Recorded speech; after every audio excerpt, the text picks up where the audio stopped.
Hello my dear students. So today in chapter Cell Structure and Organization, we will deal with next component of eukaryotic cell, that's ER, endoplasmic reticulum. Now, it is found in all the eukaryotic cells except ova and mature red blood cells, RBCs, okay? And this endoplasmic reticulum is absent in prokaryotes. Now, it is a network of tiny tubular structures scattered in the cytoplasm around the nucleus. Here I have drawn the diagram of endoplasmic reticulum. This one is nucleus, this is nuclear membrane, and you can see around this nucleus endoplasmic reticulum. Fine. So, it is a network of tiny tubular structures scattered in the cytoplasm around the nucleus. Endoplasmic reticulum divides the intracellular space into two distinct compartments. Fine. That is luminal compartment and extraluminal compartment or cytoplasm. So, luminal cytoplasm or luminal compartment is that which is present inside the endoplasmic reticulum. An extraluminal compartment or extraluminal cytoplasm is outside the endoplasmic reticulum, the rest of the part. And inside the endoplasmic reticulum is luminal cytoplasm or luminal compartment. Now, endoplasmic reticulum is usually a continuous system connecting one end with the nuclear membrane and the other end with the plasma membrane. So, this forms a continuous system. Connect the nuclear membrane to plasma membrane. Because of this continuous system connecting one end with nuclear membrane, another end with the plasma membrane, this providing the mechanical support to the cytoplasmic matrix. Or we can say that this work as endoplasmic reticulum, that working as an intracellular supporting framework. Working as intracellular supporting framework. Now, depend upon the ribosomes whether it is present on endoplasmic reticulum or not present in endoplasmic reticulum. There are of two types endoplasmic reticulum. Now, what are those? If endoplasmic reticulum bears ribosome, fine, on the outer surface, then it is called rough endoplasmic reticulum. And if endoplasmic reticulum is without the ribosome, it is called smooth endoplasmic reticulum. Here you can see on the surface of the endoplasmic reticulum, ribosomes are present. So they all are the rough endoplasmic reticulum. But here in this case you can see that ribosomes are not present on the endoplasmic reticulum. So this one is the smooth endoplasmic reticulum. So depend upon whether ribosome is present or not. So that is rough endoplasmic reticulum and smooth endoplasmic reticulum. Now, functions one by one. Functions of rough endoplasmic reticulum. It is concerned with protein synthesis and secretion. Why? Because ribosomes are present on the endoplasmic reticulum. Because of the presence of ribosome. So, they are mainly helping the protein synthesis and secretion. Another one function is that smooth endoplasmic reticulum can be developed from rough endoplasmic reticulum. How? By discarding the ribosomes. So, when we remove the ribosome, that will become smooth endoplasmic reticulum. These are the two main important functions of RER, rough endoplasmic reticulum. And in this also main function is protein synthesis. Now come to the next functions of smooth endoplasmic reticulum. First, this play a role in the detoxification in the liver. Now what exactly is this detoxification? Here, this is a biochemical reaction by which harmful substances are converted to harmless substances, okay, and which will be suitable for excretion by the cell. So that is, this smooth endoplasmic reticulum play very important role in the detoxification in the liver. Next is, this also play important role in the synthesis and secretion of lipids and steroid hormones by mammalian glands, okay, gonads, sorry, and adrenal cortex of adrenal gland. So, help in the synthesis and secretion of lipids and steroids. Now, it also regulates the calcium ion concentration in the muscle cell. So, it also helps in the regulation of calcium ion concentration. And the last one, SER, that is smooth endoplasmic reticulum, also involved in carbohydrate metabolism. So these are the important function of SER, smooth endoplasmic reticulum, and there this one is of RER, rough endoplasmic reticulum. So just have a look of this. I have discussed all the important points as well as the type of endoplasmic reticulum and their functions. Now next component is Golgi complex or Golgi apparatus or Golgi bodies. Now they consist of many flat disc-shaped sacs called cisternae, which are stacked parallel to one another in a concentric manner near the nucleus. Fine. So this is the structure and where they are located. They have a distinct convex cyst face or forming face facing the nucleus, means cyst side is towards the nucleus, and a concave trans or maturing face facing the outer surface of the cell. Here I have drawn the structure of the Golgi complex. This one is the cyst face and this side is the trans face. So cyst face is toward the, means facing the nucleus, and trans face, that is facing outer surface of the cell. Golgi bodies is usually connected to endoplasmic reticulum. Now why they are connected to endoplasmic reticulum? Because the function of Golgi apparatus or Golgi bodies is to pack and transport the protein formed in the ribosomes and further matured in endoplasmic reticulum.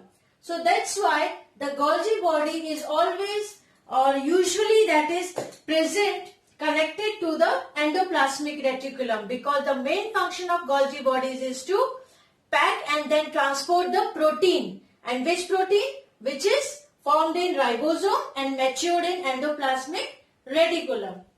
Now next is, it is concerned with the secretion like glycoprotein, glycolipid, even the storage of protein, carbohydrate and lipids. So here also they play a very important role, Golgi bodies or Golgi complex. Now they synthesize the complex carbohydrate from the simple sugar. And the last one is, it is also responsible for the formation of primary lysosomes. So these are the functions of Golgi complex or Golgi bodies. And here the diagram, you can see this is cis phase and this one is the trans phase. Okay, now next component is lysosomes. Lyso means digestive, soma means body. They are single membrane bounded bodies, round, elliptical or highly irregular in shape, and having multiple hydrolytic enzymes capable of digesting all kinds of material inside or outside the cell. So main function is of hydrolytic enzymes which are present in the lysosomes. Now lysosomal enzymes includes all type of hydrolases such as amylase, proteases, lipases. Fine. These enzymes show optimal activity in acidic pH. They are also called as suicide bags of the cell. Lysosomes are also called as suicide bags. Lysosomes originate from Golgi apparatus or Golgi bodies. Now, very important category, lysosomes are polymorphic in nature. Fine. Means there are three types, that is primary lysosomes, secondary lysosomes and residual bodies. Now first one, primary lysosomes. These are the membrane bound vesicles in which enzymes are in inactive state. In the primary lysosomes. Now secondary lysosomes, they are formed by the fusion of lysosome with endocytic vesicles containing material to be digested. Represents as heterophagic vesicle, and they are larger in size as compared to primary lysosomes. Fine. So heterophagic vesicles. Next one is residual bodies. These vesicles containing undigested remains left over. So that is all present in the residual bodies. Now, few more characteristics about the lysosomes. A cell may digest its own organelles. Fine. And the process means digestion of its own organelles. That process is called autophagy. Lysosome brings about intracellular and extracellular digestion. Now, in the case of intracellular digestion, here what happened in the dead cells, the lysosomal membrane break and they release the hydrolytic enzymes. When they release these enzymes then digest the dead cells. So that comes under intracellular digestion. Now, what is this extracellular? Here in this case, lysosome liberates or release their enzymes outside the cell. Here the best example in the case of sperm. So acrosome of the sperm contain hyaluronidase enzyme. Now this enzyme which dissolves the protective covering of ova, and after dissolving that protective covering of ova, then only the fertilization takes place. So this is the best example for the extracellular digestion. And here this one is the intracellular digestion. So lysosome brings about both type, intra as well as the extracellular. This is all about the component lysosomes. Now next component is vacuoles. Now vacuoles are membrane bound fluid filled spaces present in an eukaryotic cell. Now plant cell shows 2 to 3 large and permanent vacuoles. But in the case of animal cells, vacuoles are small and temporary. Now vacuoles is bound by a single unit membrane called tonoplast. Vacuoles are filled with fluid called cell sap. Now this cell sap contains mineral salts, sugar, amino acids, proteins, esters, alkaloids, tannin, waste products and water soluble pigments such as anthocyanin. You know, this anthocyanin pigment is responsible for red and blue color of many vegetable, fruits and flowers. So, this is the composition of the cell sap. And what is cell sap? The fluid which is present in the vacuole. Now, these vacuoles are also specialized for osmoregulation and excretion in the case of paramecium. Okay. Now, vacuoles maintain the, one more function, very important, vacuoles maintain the turgidity of the cell and help in maintaining a proper internal balance of cellular content. So it maintains the turgidity. In the case of unicellular such as paramecium, helps in the osmoregulation and excretion. Okay, the component of the cell sap. So everything, this is all about the vacuoles, and the membrane of those vacuoles is called tonoplast. Now next component of eukaryotic cell is glyoxysome.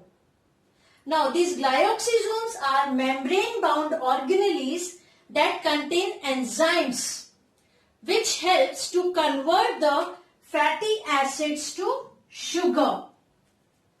Fine? And they can be observed in the cells of germinating seeds, where the cell utilizes the stored fat as sugar, as a source of sugar, till it starts photosynthesizing on its own. So here what happened, the germinating seeds, they use the stored fat. So this one, that is the case of glyoxysome. Here I have drawn the structure also of glyoxysome. Even in your textbook they have given. Just see the outer membrane. This one is the matrix and here is the core. So this is all about the glyoxysome and vacuoles. Thank you.